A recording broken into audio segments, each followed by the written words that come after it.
আসসালামু আলাইকুম দর্শক শ্রোতা, কি অবস্থা সবার? কেমন আছেন? আশা করি প্রত্যেকে ভালো আছেন। দর্শক শ্রোতা, পুরো 15টা বছর, পুরো 15টা বছর এক জালিম সরকারের হাতে আমাদের দেশটা ছিল। অবশেষে আমরা সেই জালিম সরকারকে পতন করতে সক্ষম হয়েছি। আজকে আমরা স্বাধীন। তবে আজকে স্বাধীন হওয়ার পরও একটা বিষয় খুব কষ্ট হচ্ছে, খুব মন খারাপ হচ্ছে এবং আল্লামা সাঈদীর কথা খুব বেশি মনে পড়ছে। কেননা তিনি যে কথাগুলো বলেছেন, যে কথাগুলো তিনি পূর্বে আমাদের জন্য বলে গিয়েছিলেন আর কি, সেই কথাগুলো সবগুলো বাস্তব হয়েছে।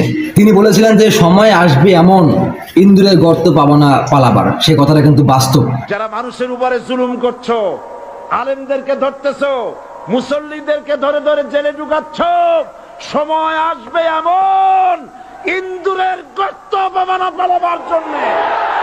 এবং তিনি আরো অনেক গুরুত্বপূর্ণ কথা বলেছেন, যে কথাগুলো বর্তমান বাস্তব হয়েছে, সবগুলোই এখন বাস্তব। তো খুব বেশি কষ্ট হচ্ছে যে যদি 1 বছর আগে এরকম স্বাধীন হতো তাহলে কিন্তু আমাদের প্রিয় হুজুর দেখতে পারতেন, তিনি অন্ততপক্ষে হাসি মুখে বিদায় নিতে পারতেন। তো খুব বেশি আফসোস হচ্ছে এবং কালকে স্বাধীন হওয়ার পর খুব বেশি মনে পড়ছে আল্লামা সাঈদীর কথা। তার কথাগুলো খুব বেশি মনে পড়ছে, কেননা তিনি যে কথাগুলো বলেছেন সবগুলো বাস্তব। এই আল্লামা সাঈদী হুজুরকে অন্যায়ভাবে 1 যুগেরও বেশি সময় ধরে তাকে জেলের কুঠুরির মধ্যে বন্দী করে রেখেছিল। একজন আলেম, যিনি কোরআনের পাখি, যিনি কোরআনের খেদমত করেন, কথা বলেন, ইসলামের কথা বলেন, তাকে বিভিন্ন বাজে বাজে মামলা তাকে গ্রেপ্তার করা হয়েছে। তাকে 13টি বছর জেলের কুঠুরির মধ্যে বন্দী করে রাখা হয়েছিল। তো যাই হোক, আল্লাহ ছাড় দেন কিন্তু ছেড়ে দেন না। তো অবশেষে এই জালিম সরকার আমাদের দেশ থেকে পতন হয়েছে, সে লেজ গুটিয়ে পালিয়ে যেতে বাধ্য হয়েছে। অবশেষে আমাদের দেশ এখন স্বাধীন।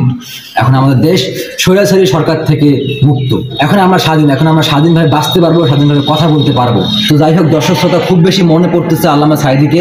তো আল্লাহ তাকে ভালো রাখুন, পরে ভালো রাখুন, জান্নাতুল ফেরদাউসে উচ্চ মাকাম দান করুন, আমরা এই দোয়াই করি। তো ঠিক আছে, আসেন ভিডিওটি আমরা এখন শেষ করি। ভালো থাকবেন, আল্লাহ হাফেজ। যারা মানুষের উপরে জুলুম করছো, আলেমদেরকে ধরতেছো, মুসল্লিদেরকে ধরে ধরে জেলে ঢুকাচ্ছ, সময় আসবে এমন, ইন্দুরের গর্ত পাবো না পালাবার জন্য।